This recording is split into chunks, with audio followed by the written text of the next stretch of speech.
오늘도 복된 아침 말씀 묵상을 사랑하는 모든 성도들 가운데 주님의 평강이 함께하기를 간절히 소원합니다. 이 아침 같이 묵상하실 말씀 누가복음 1장 46절에서 56절 말씀 제가 봉독하겠습니다. 마리아가 이르되 내 영혼이 주를 찬양하며 내 마음이 하나님 내 구주를 기뻐하였음은 그의 여종의 비천함을 돌보셨음이라. 보라 이제 후로는 만세의 나를 복이 있다 일컬으리로다. 능하신 이가 큰 일을 내게 행하셨으니 그 이름이 거룩하시며 긍휼하심이 두려워하는 자에게 대대로 이르는도다. 그의 팔로 힘을 보이사 마음의 생각이 교만한 자들을 흩으셨고 권세 있는 자를 그 위에서 내리치셨으며 비천한 자를 높이셨고 줄이는 자를 좋은 곳으로 배불리셨으며 부자는 빈손으로 보내셨도다. 그 종 이스라엘을 도우사 긍휼히 여기시고 기억하시되 우리 조상에게 말씀하신 것과 같이 아브라함과 그 자손에게 영원히 하시리로다 하니라. 마리아가 석 달쯤 함께 있다가 집으로 돌아가니라. 아멘.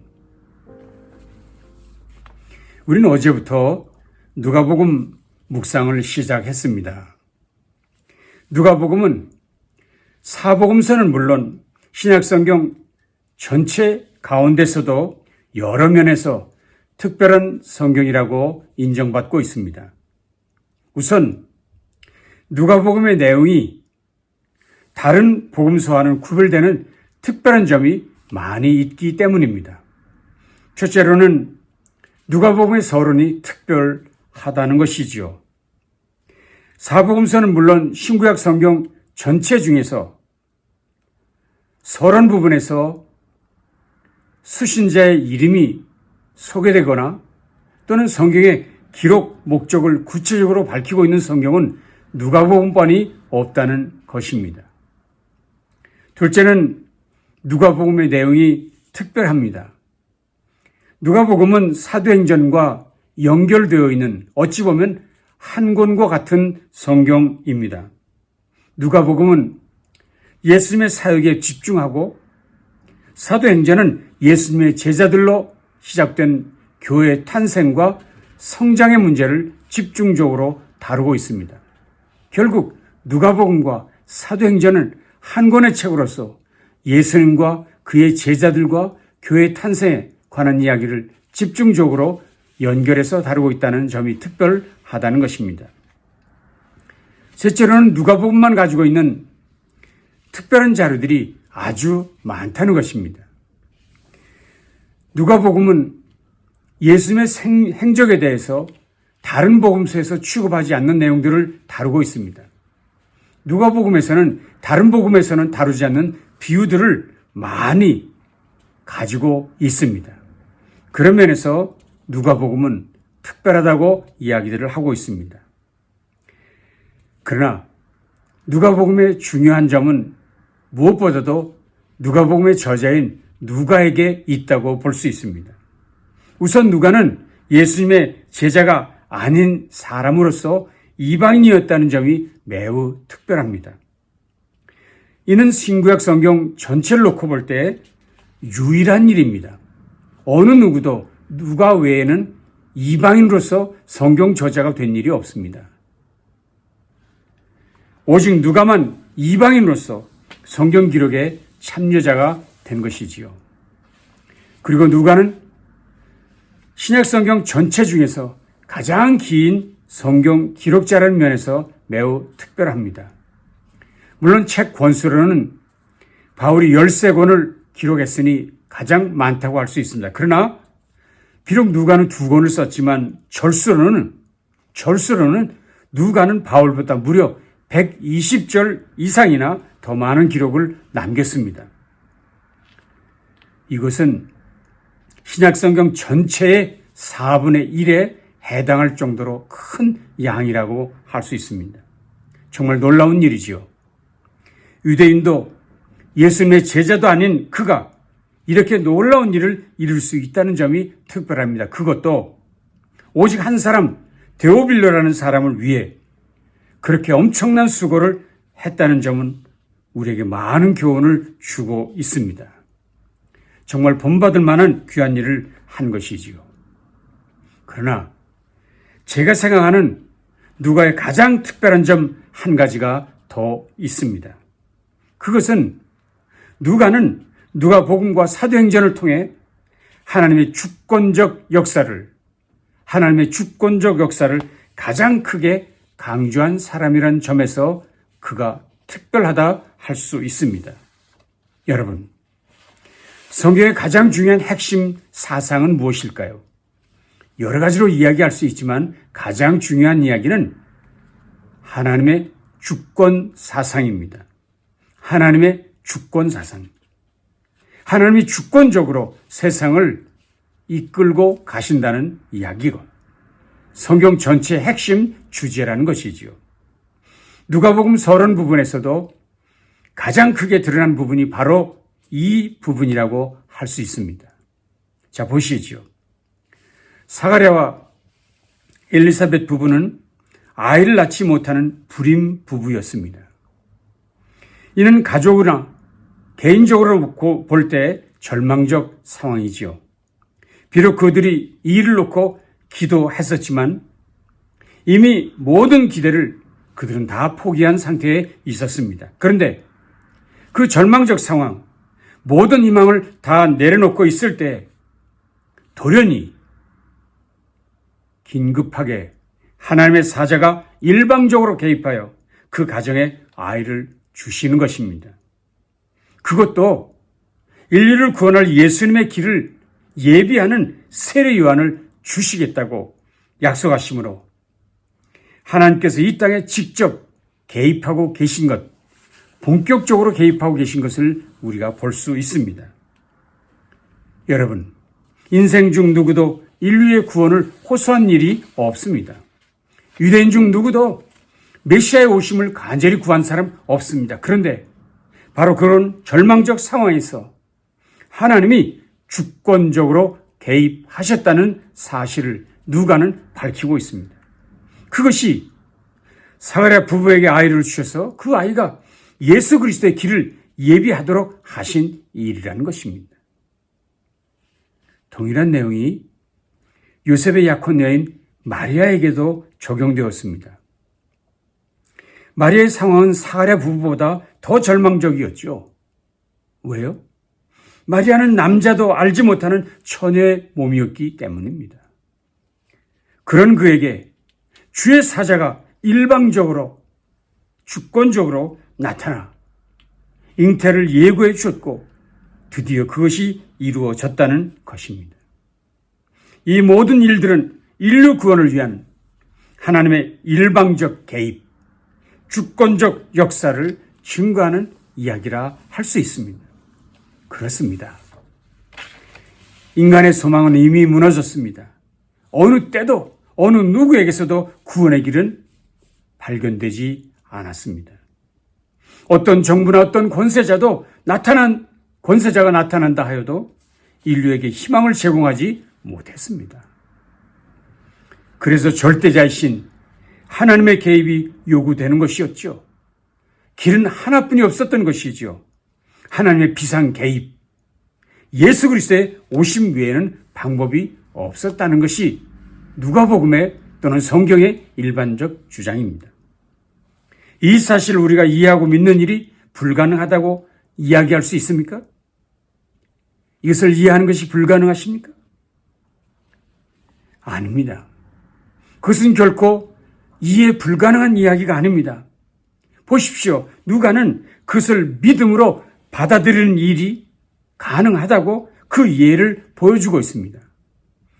오늘 누가는 이렇게 말하고 있습니다. 그 모든 일을 근원부터 자세히 미루어 살핀 나도 데오빌로 각하에게 차례대로 써보내는 것이 좋은 줄 알았느니. 누가가 판단할 때 이 일을 근원부터 자세히 살핀다면 그것은 결코 불가능한 일이 아니라는 것을 그는 알았다는 것입니다. 그래서 누가는 확실히 말했습니다. 이는 각하가 알고 있는 바를 더 확실하게 하려 함이로라. 다시 말하면 이 문제를 근원부터 살피게 되면 더 확실하게 신뢰할 수 있게 된다는 것을 누가는 믿었다는 것입니다. 그렇습니다. 문제는 사람들이 근원부터 살펴보려 하지 않는데 문제가 있습니다. 사람들이 선입관을 가지고 처음부터 예수님을 거절하는 태도를 가지고 있는 것이 문제라는 것입니다. 신구약 성경의 역사적 사실, 예수 그리스도의 실제에 대해서 조금이라도 근원부터 살핀다면 얼마든지 증명될 수 있고 믿을 수 있는 증거들이 너무나도 많다는 것입니다. 문제는 많은 사람들이 여전히 예수를 신화적 존재로 이해하려 한다거나 아니면 4대 성자 중 한 사람 정도로 생각하려는 선입관을 가지고 있다는 것이 문제인 것이지요. 저는 그런 의미에서 이번 누가복음 묵상을 시작하면서 의사이면서 과학자 그리고 역사가인 누가의 이야기에 귀를 기울이고 하나님의 음성을 구체적으로 확인하실 수 있는 복된 기회가 되실 수 있기를 간절히 바랍니다. 누가는 그것을 이해했습니다.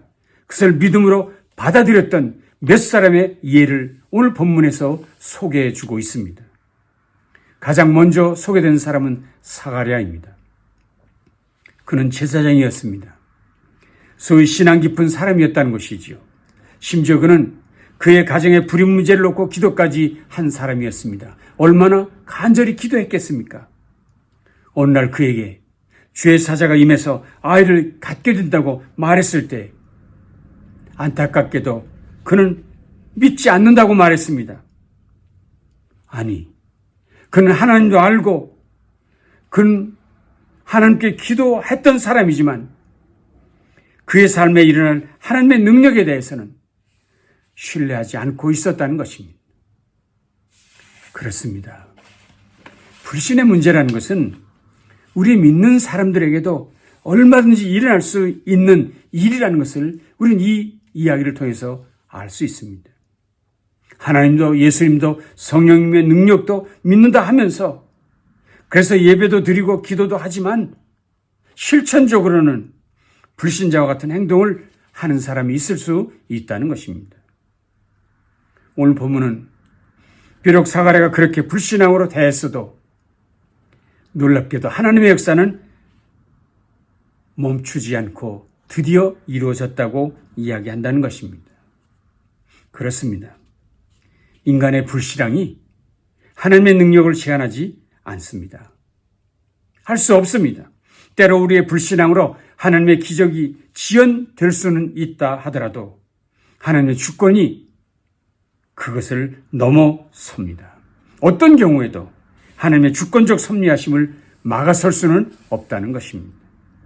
결국 사가랴는 말 못하는 장애인으로 10개월을 살게 됩니다. 그러나 드디어 아이를 얻고 난 후 천사가 일러준 대로 아이의 이름을 서판에 옮겨 놓을 때 드디어 그의 입이 열리게 되었다고 누가는 기록하고 있습니다. 사가랴는 하나님의 말씀을 마음에 간직했습니다. 그리고 그것을 고백했습니다. 그때 바로 하나님의 능력을 체험하게 된 것입니다. 이제 우리 모두도 명목상 그리스도인이 아니라 이름만의 그리스도인이 아니라 실천하는 정말 마음으로 믿고 삶으로 구체화하는 그리스도인의 삶으로 살아가야 될 줄로 믿습니다. 두 번째 증인이 누구입니까? 그는 요셉의 정혼자 마리아입니다. 말씀드린 대로 엘리사벳보다 더 심각한 자리에 그는 있었지요. 그는 하나님을 믿었지만 임신은 상상도 할 수 없는 자였습니다. 남자를 알지 못하는 처녀였기 때문이지요.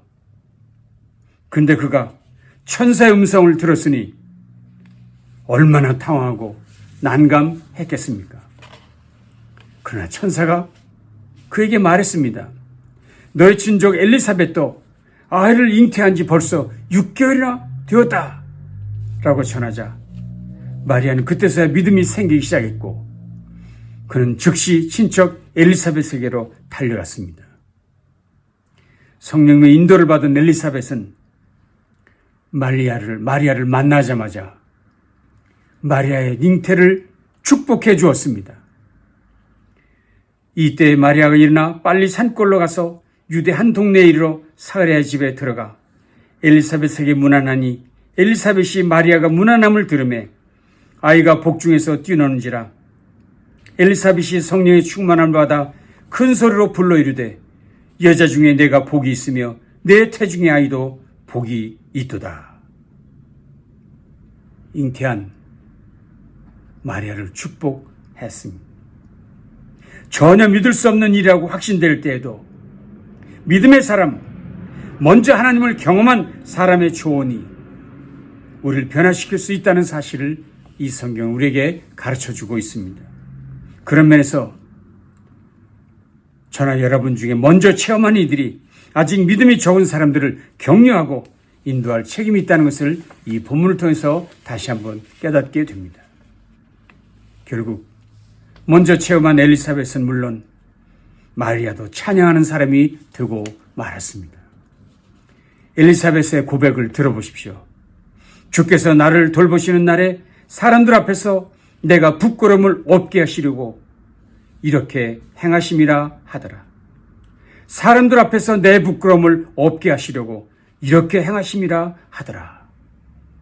내 수치를 없게 하시려고 여호와께서 이렇게 기적을 베풀어 주셨다고 고백하고 있는 것입니다. 마리아는 어떻게 했습니까? 메시지 성경으로 보시죠. 하나님이 들려주신 복된 소식으로 내 마음 터질 듯하니 내 구주 되신 하나님의 노래로 기뻐 춤추리라. 하나님이 나를 주복하심으로 무슨 일이 일어난지 보라. 나는 이 땅에서 가장 복된 여자. 하나님이 내게 행하신 일 영원토록 잊지 않으리. 다른 모든 것과 구별되는 하나님, 그 이름 거룩하시다. 그 앞에 두려워 떠는 이들에게 그의 자비물 믿듯 밀려오네. 그가 팔을 뻗어 능력을 보이셨고 거만스레 허세 부리는 자들을 흩으셨다. 오만한 폭군들을 내리치시고 고통당한 이들을 진창에서 건져내셨다. 가난하고 굶주린 사람들이 잔치상에 앉으니 야멸친 부자들이 냉대를 당했다. 기어가셔서 풍성한 자비 드높이 쌓으시며 택하신 자녀 이스라엘을 품으셨다. 아브라함으로 시작해 지금까지 약속하신 대로 그의 자비가 정확히 이루어졌도다. 그 유명한 마리아의 찬가입니다. 마리아는 하나님을 찬양하되 그가 이루실 일은 예수 그리스도의 탄생을 통해서 일어날 미래의 일들까지 믿음의 눈으로 보고 찬양하고 있었다는 사실을 우리는 발견할 수 있습니다. 그렇습니다. 이렇게 불신의 사람들이 변화되어 주를 높이고 찬양함이 너무나도 아름답지 않습니까? 이제도 이런 놀라운 복이 누가복음 묵상에 참여하는 우리 모든 성도들에게도 함께 하시기를 간절히 소원합니다. 말씀을 정리하겠습니다. 우리에게 닥친 그 어떤 절망의 때에도 소망 없어 좌절할 때에도 그저 주저앉아 있어야 할 것이 아니라 하나님의 주권적 개입, 하나님의 비상 개입이 이 일을 해결할 수 있는 해답인 줄 믿고 그 하나님께 나아가는, 그 하나님께 엎드리는 저와 여러분이 되어야 합니다. 사가랴와 엘리사벳이 그것을 경험했습니다. 마리아도 체험했습니다. 그분의 직접 개입, 그분의 주권적 개입이 인생의 모든 좌절과 절망을 사라지게 했던 것이옵니다. 그렇습니다. 그분이 직접 개입하셔야만 합니다. 그러면 이 땅의 모든 불의와 전쟁은 마무리되고 사라지게 될 것을 믿습니다. 오늘도 이 분명한 하나님의 주권적 개입을 확신하시고 그 나를 위해, 그 간섭하심을 위해 오늘도 간절히 기도하는 저 여러분 다 되시기를 주님의 이름으로 축원합니다. 기도하겠습니다. 주님, 참으로 이 절망의 시간에, 이 좌절의 시간에 하나님의 개입을 사모하는, 하나님의 주권적 개입을 사모하는 우리 모두 되도록 함께해 주십소서. 주님이 개입하시는 일 외에는 답이 없는 것을 깨닫습니다. 주님이 임하시옵소서. 주님이 친히 개입하시옵소서. 통치자들을 다스려 주시고 이 땅의 이 악들을 물리쳐 주시옵소서. 주님의 나라가 이 땅에서 구체화되도록 역사해 주시옵소서. 예수님 귀하신 이름으로 간절히 축복하며 기도합니다. 아멘. 남날도 주님과 함께 승리하시기 바랍니다.